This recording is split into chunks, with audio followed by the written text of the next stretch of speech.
Today's tech news moves fast, but understanding it shouldn't be hard.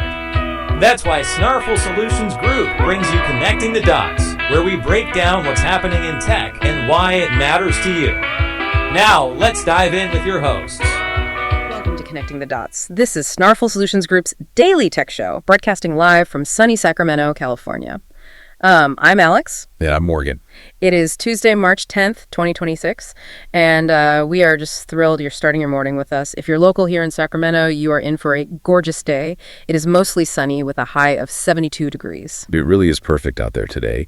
But if you are listening from the southern plains up into the southern Great Lakes, please be careful on your commute. There are severe thunderstorm and flooding threats today. Yeah, definitely watch out for that. And if you're tuning in from anywhere between the Great Lakes and northern Maine, you're looking at a pretty heavy wintry mix. So keep your umbrella handy and just stay safe on the roads. Absolutely. Let's take a quick look at the financial markets before we jump into the news today. The Dow Jones had a really solid showing yesterday, closing up 369.52 points, which is a 0.78% bump. The S&P 500 also rose, closing up 96.19 points. We also have to mention Bitcoin. It had a staggering day, surging over $2,450 to close at over $70,800. Yeah, it's shaping up to be a very interesting week across the financial sector. Speaking of things that give you a jolt of energy, let's talk about our sponsor, Strong Coffee. If you are prepping for a demanding project or just trying to navigate a crowded inbox, Strong Coffee is a premium instant coffee that tastes exactly like a traditional slow-brewed cup. But the reason it stands out is what they put inside. It is packed with 15 grams of protein, MCTs, and adaptogens like ashwagandha. For anyone unfamiliar, MCTs are essentially healthy fats that give your brain quick, accessible fuel, and adaptogens are natural ingredients that help your body balance stress. What that translates to for you is clean, sustained energy without those awful mid-morning jitters. It has become an absolute staple for my routine. If you want to try it out, you can use promo code SNARFUL for 20% off your entire purchase at strongcoffeecompany.com. Again, that is promo code SNARFUL for 20% off. All right, so let's transition right into the Morning Star. Yes, the Snarful Tech Article Report. Our mission today, as always, is to break down the top 3 tech news stories and help you connect the dots on how they actually impact real people, businesses, and the broader economy. And we have a really packed agenda today. We are looking at a historic legal battle between the tech industry and the military. Right. Plus, a brand new budget laptop from Apple that is fundamentally shifting consumer hardware, and a staggering funding round for an AI startup that's completely rewiring the legal world. Let's start with this first story, because I was reading the actual court filings this morning, and the implications are just unprecedented. The AI company Anthropic is actively suing the Trump administration and the Pentagon to block what the government is calling a supply chain risk designation. Yeah, to give you the necessary context here, Anthropic makes the AI chatbot Claude. They recently refused to allow Claude to be used for mass domestic surveillance or for fully autonomous weapons. Which is a huge line in the sand. Exactly. And in response to that refusal, Defense Secretary Pete Hegseth and the Department of Defense sanctioned Anthropic, officially designating them a supply chain risk. That label effectively cuts off their ability to do defense work entirely. And the escalation didn't stop at the Pentagon. President Trump also ordered federal agencies to phase out the use of Claude within 6 months. Right. Now, before we explore the mechanics of this lawsuit, I want to be crystal clear with you, our listener. We are strictly impartial here on Connecting the Dots. We are not taking sides, and we are not endorsing the viewpoints of Anthropic, the Trump administration, or the Department of Defense. Our goal is simply to report the facts of this legal dispute as they exist in the public record. That is such an important distinction because the arguments on both sides of this are fierce. Let's look at Anthropic's lawsuit. They filed 2 separate claims arguing that this is an unlawful campaign of retaliation. They claim the government is violating their First Amendment rights to protected speech alongside their due process rights. What I found fascinating about their argument is how they addressed the Supply Chain Risk Authority. I always thought that designation was used for hardware like preventing foreign adversaries from putting compromised microchips into our cellular networks. Right, usually it's about physical infrastructure. Exactly. But Anthropic points out that this is the first time the federal government is known to have used this specific authority against an American software company simply because of its terms of service. That is exactly the friction point here. The government, specifically Defense Secretary Hegseth, has stated that the Pentagon needs these advanced tools to effectuate its mission. They're arguing that a private tech company shouldn't have veto power over military judgment. Which is a valid military perspective. Right, but this situation has exposed a deep philosophical divide in Silicon Valley.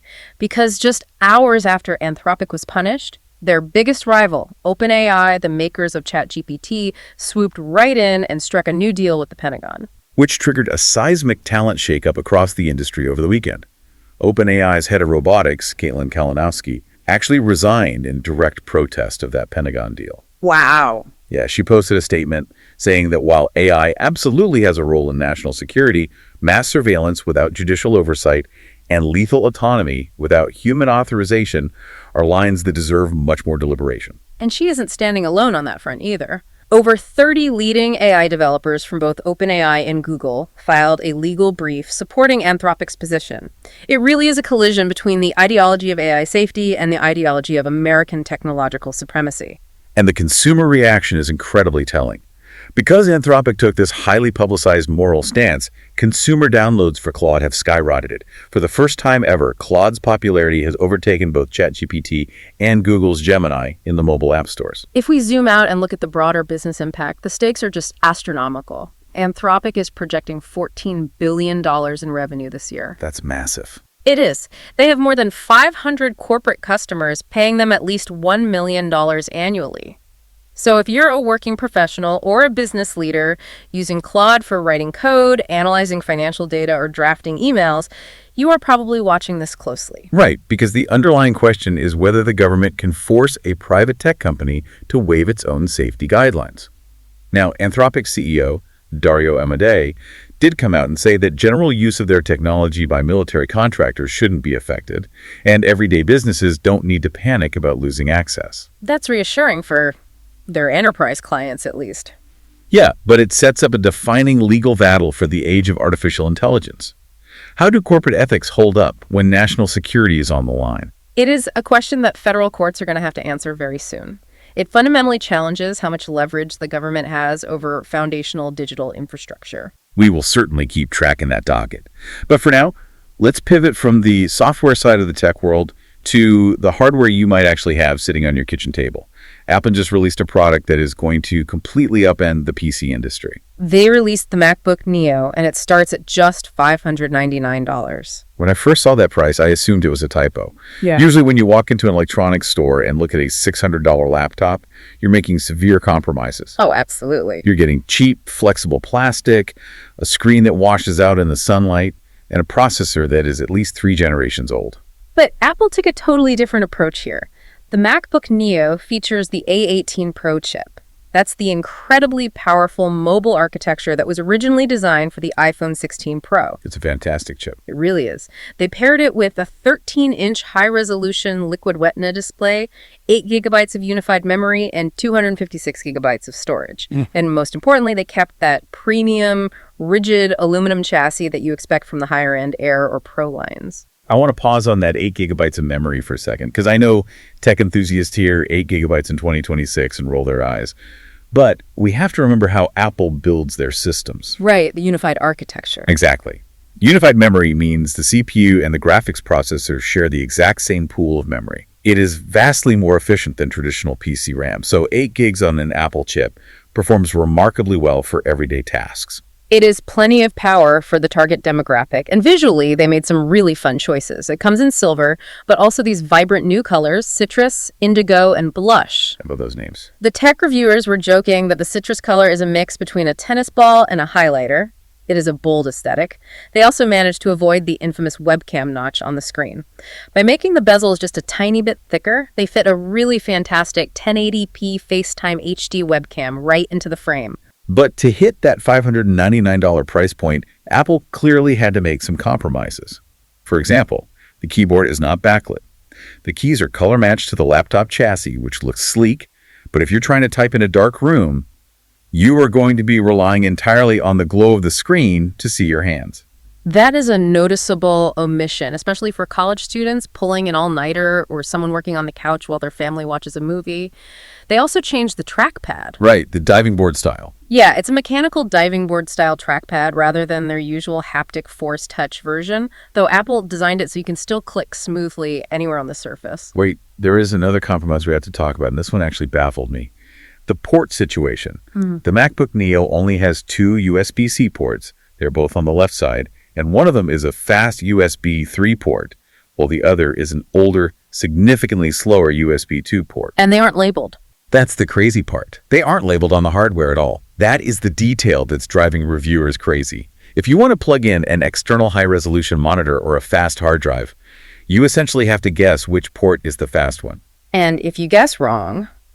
If you plug a high-speed display into the slow USB 2 port, macOS actually has to pop up a notification telling you to unplug it and move it over to the other side. That feels so incredibly clunky. It is arguably the least Apple thing I have ever heard of. Usually their entire brand identity is that things just work. Having the operating system scold you for guessing the wrong identical port feels like a strange cost-saving measure. Very strange. And speaking of slow, let's talk about the charging speed. It comes with a 20-watt charger, and it takes about 2.5 hours to fully charge. 2.5 hours for a laptop battery does feel a bit archaic when modern smartphones charge in 20 minutes. Exactly. So is that slow charging speed the biggest deal breaker for someone considering this laptop? It would be, except for the fact that the battery gives you about 13.5 hours of actual usage life. If you charge it overnight, you are never going to need to plug it in during the day anyway. It easily outlasts almost every Chromebook currently on the market. Which brings us to the broader market impact. This laptop is a direct shot at the budget Windows and Chromebook ecosystems. If you are a parent looking for a durable first laptop for your kid, or a student who needs a reliable machine for writing papers, this is an incredibly compelling option. It really is. The tech reviewers all had one unified recommendation, though spend the extra $100. Yes. If you bump the configuration up to $699, Apple doubles your storage to 512 gigabytes and adds a Touch ID sensor to the keyboard. When you factor in the amount of time you save logging in and authenticating payments, that upgrade is a total no-brainer. It really is a strategic masterclass from a business perspective. Apple is capturing the entry-level market with hardware that feels undeniably premium, which effectively locks a whole new generation of users into the macOS ecosystem before they ever consider a Windows alternative. It is amazing how Apple is democratizing premium hardware. But what is even wilder is how companies are currently using software to democratize access to traditionally expensive services like corporate law. Right. That brings us to our third story today, focusing on a Swedish legal AI startup called Legora. Legora just closed a staggering $550 million Series D funding round. For anyone unfamiliar with startup funding, by the time a company hits a Series D round, they aren't trying to figure out their product anymore. They have a proven business model, and they are using the capital to pour gasoline on the fire and scale aggressively. And scale they are. This round was led by Excel. This new influx of cash tripled Legora's valuation to $5.55 billion. That's huge. And that growth happened entirely since their last raise in October of 2025. A $5.5 billion valuation for a legal tech company is phenomenal. They are pitching themselves as the AI operating system for the legal industry. They opened their first U.S. office in New York less than a year ago, and now they're using this new funding to expand into Houston and Chicago, planning to grow to over 300 U.S. employees by the end of this year. To understand why investors are throwing $500 million at them, we have to look at what an AI operating system actually does. We hear the term AI thrown around constantly, usually referring to a standard chatbot. But Legora isn't just a chatbot where you ask a question and get a generic answer. They are building AI agents. That is a crucial distinction. An agent implies autonomy. Instead of just answering a prompt, you give an AI agent an objective like, review these 5,000 contracts for compliance clauses. The agent breaks that objective down into smaller tasks, executes them, analyzes the results, and returns with a fully structured brief. Exactly. We are seeing a profound transition from AI as a neat novelty to AI as foundational infrastructure. Legora is shifting the legal service industry from human-only tasks to end-to-end workflows run entirely by these AI agents. And they're already rolling this out in the real world. They are. They're already embedded in global law firms like White & Case and Goodwin. The platform is actively supporting tens of thousands of lawyers every single day, managing everything from early-stage legal exploration to full-scale trial rollouts. Anyone who has ever had to hire a lawyer for their business or their family knows the painful sting of billable hours. Yeah. Legal work requires an astonishing amount of reading and synthesis, which takes time, and you pay for every minute of that time. Right. If an AI agent can read thousands of pages of case law, summarize the precedents, and structure a legal brief in 3 minutes, a task that would normally take a team of paralegals an entire week, that completely upends the traditional billing model. It forces a fundamental adaptation in how law firms operate.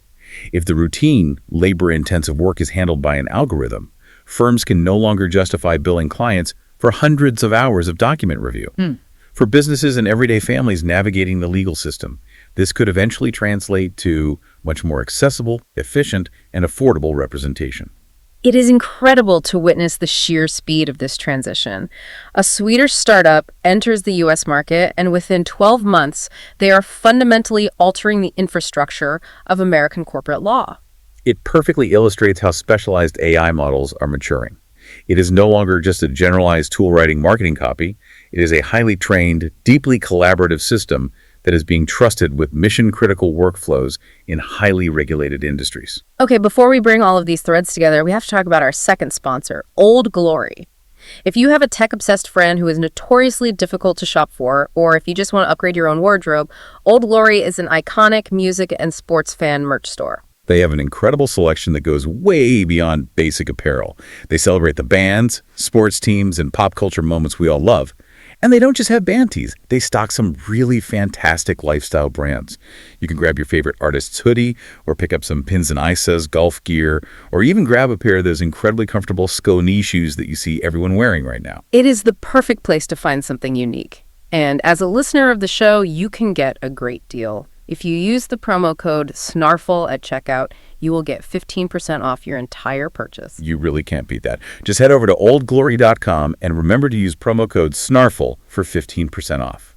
So, looking back at today's Morning Star, we've covered some genuinely transformative territory. We really have. We are watching AI redefine massive defense contracts and test the absolute limits of constitutional law and corporate ethics with the Anthropic lawsuit. We are seeing entry-level consumer tech reach unprecedented levels of quality, with Apple's $599 MacBook Neo forcing the entire PC industry to rethink what budget hardware looks like. And we are witnessing AI agents actively dismantle the traditional billable hour, completely overhauling the legal sector through Legora's multi-billion-dollar expansion. It is a lot of information to synthesize, but it points to one undeniable reality. The friction points of technology are moving out of the engineering labs. They are now playing out in federal courtrooms, in corporate boardrooms, and right on our kitchen tables. Which brings us to a final thought for you to mull over today as you head to work or grab your morning coffee. We have seen AI rapidly scale from running the budget laptop in your house to drafting corporate legal briefs for massive global law firms, all the way to operating inside classified military defense systems. And that leads to a profound question we all need to consider. Are we adequately prepared for a world where an AI model is the silent underlying infrastructure for almost every major decision we make as a society? It is a staggering question, and it is one we are all going to have to navigate together over the coming years. We're here to help at Snarful, so reach out on our website if you have any more questions. That's a wrap on today's top stories. Remember, tech doesn't have to be complicated, and we're here to help connect the dots. If you've got questions or want to learn more, visit us at snarful.com. Thanks for listening, and we'll catch you next time.